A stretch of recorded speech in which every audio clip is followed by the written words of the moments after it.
Welcome to రాజనీతి.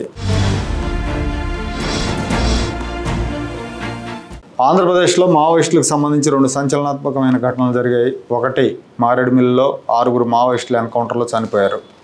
చనిపోయిన వాళ్ళలో మావోయిస్ట్ అగ్రనేత, మెరుపు దాడుల్లో ఎక్స్పర్ట్ అయిన హిడ్మా ఉన్నాడు. హిడ్మాతో పాటు ఆయన భార్య, మరో 4 మావోయిస్టులు చనిపోయారు. హిడ్మా దంతెవాడలో 76 మంది సిఆర్పిఎఫ్ జవాన్ల ఊచకోతలో ప్రధాన పాత్రధారి. అలాగే ఛత్తీస్గఢ్లో 2013లో కేంద్ర మాజీ మంత్రి విసి శుక్లా, మరికొందరు కాంగ్రెస్ పార్టీ అగ్రనాయకులతో పాటు 27 మందిని హతమార్చిన కేసులో కూడా ప్రధాన పాత్రధారి, సూత్రధారి హిడ్మానే. నవంబర్ 30 లోపు హిడ్మాని పట్టుకోవటం, ఎన్కౌంటర్ చేయటమో జరుగుతుందని కేంద్ర హోంమంత్రి అమిత్ షా ప్రకటించారు. ఆయన ప్రకటించినట్టుగానే 30 లోపు హిడ్మా ఎన్కౌంటర్ అయ్యాడు. 2025 ఏప్రిల్లో కేంద్ర ప్రభుత్వం ఛత్తీస్గఢ్లో ఆపరేషన్ కగార్ మొదలుపెట్టిన తర్వాత 100 మంది మావోయిస్టులు ఎన్కౌంటర్లో చనిపోయారు. మావోయిస్ట్ అగ్రనేత నంబళ్ళ కేశవరావుతో సహా చాలామంది కేంద్ర కమిటీ సభ్యులు కూడా కొంతమంది మరణించారు. ఛత్తీస్గఢ్లో అబూజ్మడ్ అటవీ ప్రాంతం అంతా ఖాళీ అయిపోయింది. మల్లోజుల వేణుగోపాల్, ఆసన లాంటి వాళ్ళు లొంగిపోయారు. వాళ్ళతో పాటు 250 మంది మావోయిస్టులు లొంగిపోయారు, ఆయుధాలతో సహా లొంగిపోయారు.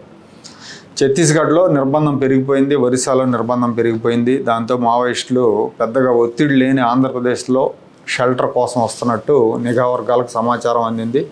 ఆ సమాచారాన్ని బేస్ చేసుకొని ఏపీ పోలీస్ గాలింపు మొదలుపెట్టారు. ఈ గాలింపు సందర్భంగా ఎన్కౌంటర్ జరిగినట్టు చెప్తున్నారు. మారేడుమిల్లి అటవీ ప్రాంతంలో ఎన్కౌంటర్ జరిగినట్టు చెప్తున్నారు. సో ఎన్కౌంటర్ జరిగిన తర్వాత మృతుల దగ్గర ఉన్న డైరీల ఆధారంగా ఆంధ్రప్రదేశ్లో మావోయిస్టులు ఎక్కడెక్కడ షెల్టర్ తీసుకున్నారో తెలుసుకొని పోలీసులు సోదాలు చేసి మొత్తం 31 మంది మావోయిస్టులను అరెస్ట్ చేశారు. విజయవాడ సమీపంలో కొత్త ఆటోనగర్లో 28 మంది దొరికారు. ఈ 28 మందిలో 21 మంది మహిళలు, 7 పురుషులు. ఈ ఎక్కువ మంది ఛత్తీస్గఢ్ రాష్ట్రానికి సంబంధించిన వాళ్ళు ఉన్నారు. అలాగే కాకినాడలో 3 అరెస్ట్ చేశారు. అరెస్ట్ అయిన వాళ్ళలో అగ్రనేత తిప్పిరి తిరుపతి కూడా ఉన్నట్టు తెలుస్తూ ఉంది, ఉన్నట్టు పోలీసులు చెప్తా ఉన్నారు. 2026 మార్చి నాటికి దేశంలో మావోయిస్టు లేకుండా చేస్తామని ప్రధాని, హోంమంత్రి లక్ష్యంగా పెట్టుకున్నారు. ఆ లక్ష్య సాధనకు దాదాపుగా దగ్గరయ్యారని చెప్పాలి. ఈ ఏడాది కాలంలోనే చాలామంది అగ్రనేతలు చనిపోయారు ఎన్కౌంటర్లో, అలాగే కొంతమంది లొంగిపోయారు కూడా. ఇప్పుడు హిడ్మా చనిపోవటం, తిరుపతి అరెస్ట్ కావటం మావోయిస్టు ఉద్యమానికి పెద్ద దెబ్బ. ఈ ఘటన మీద ఇంకో వాదన కూడా వినిపిస్తూ ఉంది. ఈ వాదనకు ఆధారాలు లేకపోయినప్పటికీ పోలీస్ వర్గాల్లో దీని మీద కూడా చర్చ జరుగుతున్నట్టు తెలిసింది. 2018లో తెలుగుదేశం పార్టీ అధికారంలో ఉన్నప్పుడు ఆంధ్రప్రదేశ్లో ఆ పార్టీ అరకు ఎమ్మెల్యే, అంటే అతను వైసీపీ నుంచి గెలిచాడు, తర్వాత తెలుగుదేశం పార్టీలో చేరాడు, కెడారి సర్వేశ్వరరావు అనే అతను ఎమ్మెల్యేగా ఉన్నారు.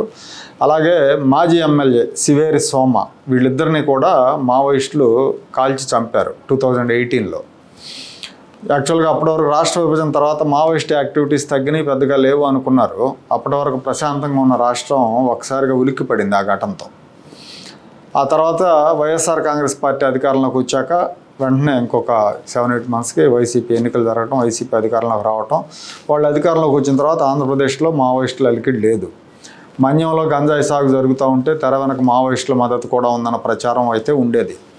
ఇప్పుడు మళ్ళీ అధికార పార్టీ నేతలని టార్గెట్గా చేసుకొని మావోయిస్టులు ఆంధ్రప్రదేశ్లో ప్రవేశించారన్న అనుమానాలు ఉన్నాయి.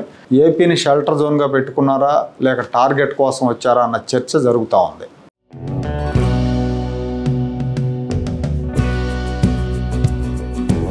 Like, share and subscribe to Rajaniti channel.